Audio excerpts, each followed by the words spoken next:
Morning, everybody. This is Bertie, and Bertie is my co writer, or at least that's what my husband jokingly refers to him as. And he spends his days asleep on the chair by my desk in the office. I'm going to read an extract of Snowflakes over Bay Tree Terrace, my new release, to Bertie, and let's see what he makes of it. So, Bertie is now in position, and I am going to read to him chapter 30 of my new release, which is this one. It's called Snowflakes over Bay Tree Terrace, and it's the story of Florence Ashton, an English teacher who falls in love with Sam Ellis, who is an air ambulance pilot, and they both live in the slightly weird and wacky Somerset village of Willowbury.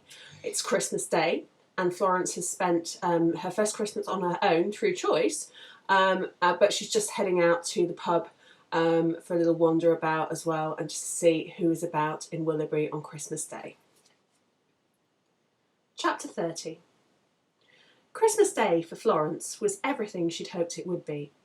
Rising when she felt like it, she had a leisurely breakfast of hot buttered toast laden with strawberry jam Josie had given her as a welcome to school gift in September, followed by a Skype call with her parents and her brother, who, 12 hours ahead in Australia, had spent a wonderfully relaxing day on the beach and were now polishing off turkey sandwiches. And then she settled in with the Christmas television and enough food and drink to say to small Army. It was the first Christmas she'd ever spent alone, and she revelled in it. After 6 or so hours of solid Christmas movies and munching, though, she was getting rather restless. She thought about texting Sam again, but he'd sent her a lovely message a few hours ago, which she'd replied to, and not heard anything back. And she didn't want to appear too needy, since he knew she was spending the day alone. Just as she was thinking about heading out for a wander along the high street, her phone pinged again. Grabbing it, heart thumping, she wondered if it was Sam. It wasn't, she soon realised, but the text was just as welcome. It was from Josie. "We're going to the pub for a quickie before late dinner. Join us?" Florence was surprised at how pleased she was for the invite. Solitude for most of the day had been lovely, but the thought of a drink or two at the Traveller's Rest with Josie sounded like a good contrast. She loved the pub, with its atmospheric lighting, stained glass windows and quirky rooms and chambers, and at Christmas she was sure it would look even more decorative. She pulled on her yellow raincoat and her gloves and headed out before she could think twice about it. She could hear the pub even before she got there. The Traveller's Rest was somewhat of a hub on Christmas Day, and the happy burble of people enjoying a festive drink emanated enticingly. As she drew closer, she could see that the landlord had put out a couple of gas patio heaters on the pavements so that people could enjoy their mulled wine or a sneaky cigarette in relative warmth. Crossing the threshold, she saw Josie and her husband and young son sitting at one of the tables in the corner by the large inglenook fireplace that dominated one wall, with the bar off to the right. "You made it!" Josie, obviously 1 or 2 mulled wines ahead, rose from the table and enveloped Florence in a warm hug. "I didn't like to think of you spending Christmas Day completely on your own." "Thanks for the invitation," Florence smiled, "although I'm enjoying the peace and quiet." Josie scooted down the bench she was sitting on to let Florence sit down. "Nick'll get you a drink. I'm about due another one anyway." She waved her empty glass at her obviously long-suffering husband, who threw Florence a quick grin and then headed back to the bar. "The only problem with coming in here is that I keep spotting parents of the kids in my classes," Josie said. "But I'm sure they'll give me Christmas Day off, if no other time." As if to demonstrate her point, a couple with a glum-looking 12-year-old in tow drifted past their table to the bar. The preteen pretended to be engrossed in his mobile phone, but his parents gave her a cheery wave. Nick soon returned with 2 glasses of mulled wine, and as Florence sipped hers and soaked up the cheery and festive atmosphere of the pub, she found her gaze drawn to the framed black and white photographs on the walls.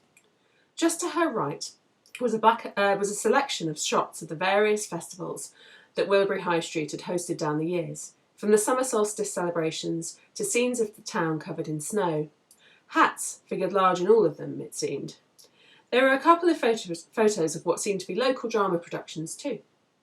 As if sensing her question, Josie followed her gaze to the one directly above their heads. Years ago, before the luxury of the Priory Visitors Centre was built with its community space, they used to perform the Willowbury Dramatical Spectaculars right here in the function room of the pub. I bet they managed to grease the wheels with a fair amount of festive booze. Josie raised her glass. Florence stood up to get a closer look at the picture behind her. It was a shot of the whole cast of some production or other, and looked like it might have been taken sometime in the 50s. The cast were posing, somewhat awkwardly, for the camera, and the costumes had that unmistakable look of post-war austerity about them. But there was something endearing about the make-do-and-mend feeling of the picture. The men stood upright, and some had a distinct military bearing. The women were smiling more broadly, and as Florence looked along the row of faces, suddenly a very familiar one jumped out at her. "That's my great-aunt Elsie," she exclaimed, nearly choking on the gulp of hot spiced wine she'd taken. "I had no idea she acted in the town plays." "Looks like you're continuing a family tradition then," Josie said, looking again at the picture. "She looks so different there. I mean, obviously a lot younger, but happy." Josie blushed. "Sorry, that sounds awful. I didn't really know her, but she was well known round here for being a bit stern." Florence laughed. She really was. Peering at the photograph again, she was genuinely shocked at the contrast between the seemingly carefree young woman and the old, abrupt and reserved one she knew as her great-aunt. She looked into that face, wondering what had marked the change.